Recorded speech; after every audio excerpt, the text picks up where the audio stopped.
Hello everyone, my name's Aubrey Elmore and today I'm going to be talking to you about how media is affecting society. This is my audience. There's 2 people here and then there's 5 on the phone, so we actually have 7 instead of 6. Okay, today I'm going to be talking to you about the problems we're facing in society due to media. I hope to persuade you about the importance of being educated on topics that you choose to post about online. I also hope to show you how to spot fake news or bias. It's crucial to understand all sides of a story before going online and not just what you see first. I hope that after hearing my speech, you will read through various sources and not just use one, and then you'll also know how to spot fake news and bias. The media is full of false information, and Americans are finally beginning to catch on. We can't rely on one source and must look at multiple. Many studies have been done to represent how people feel about the media and what people do because of that.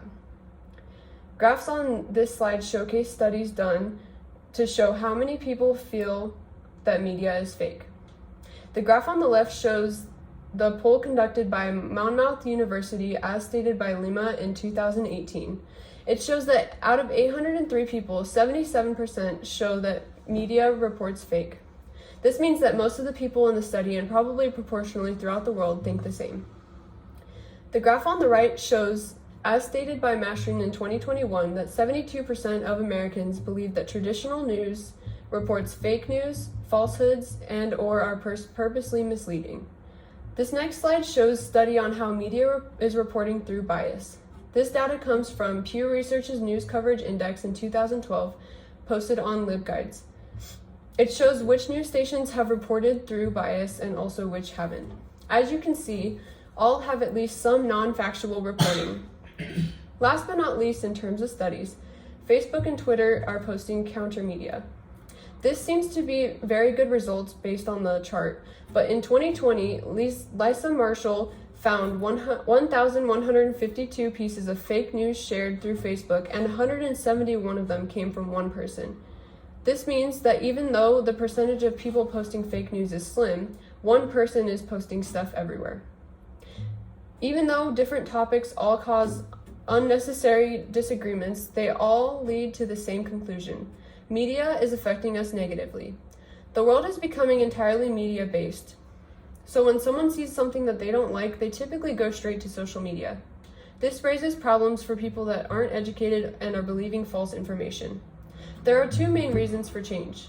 The first reason being that many people are seeing the same article whether it's biased or not, so we should know the signs of fake news.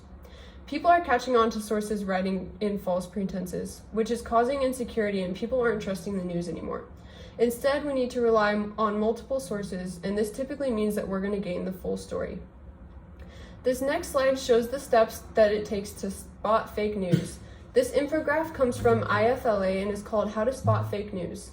To spot fake news, we should consider the source, read beyond, look for supporting sources, look for others' opinions, make sure it isn't a joke, check for biases, ask someone about it, do your part, look before posting or sharing. Not educating yourself with multiple sources and not knowing how to spot fake news can cause unnecessary arguments.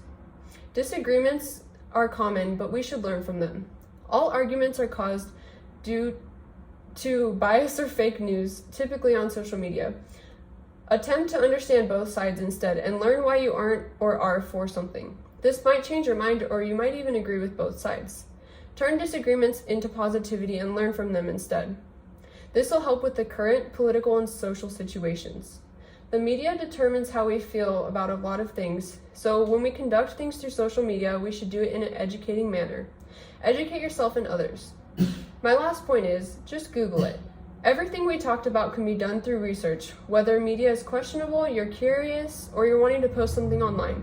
Do some research and get some answers. It sounds too simple, but it's a universal solution. Combine everything learned about educating yourself. This solves every problem talked about today. So, today we learned about, by attempting to understand instead, using the information and gathering more, doing some research, we learn more, we might change our views, and we get a more well-rounded understanding.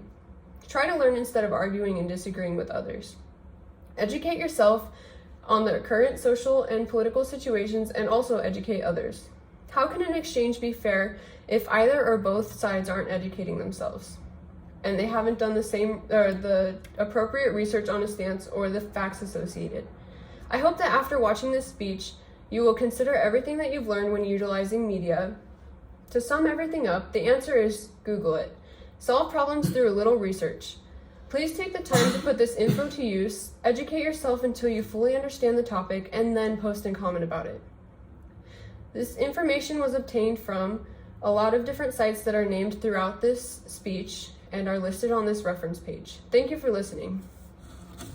And then here's my audience one more time. Thank you for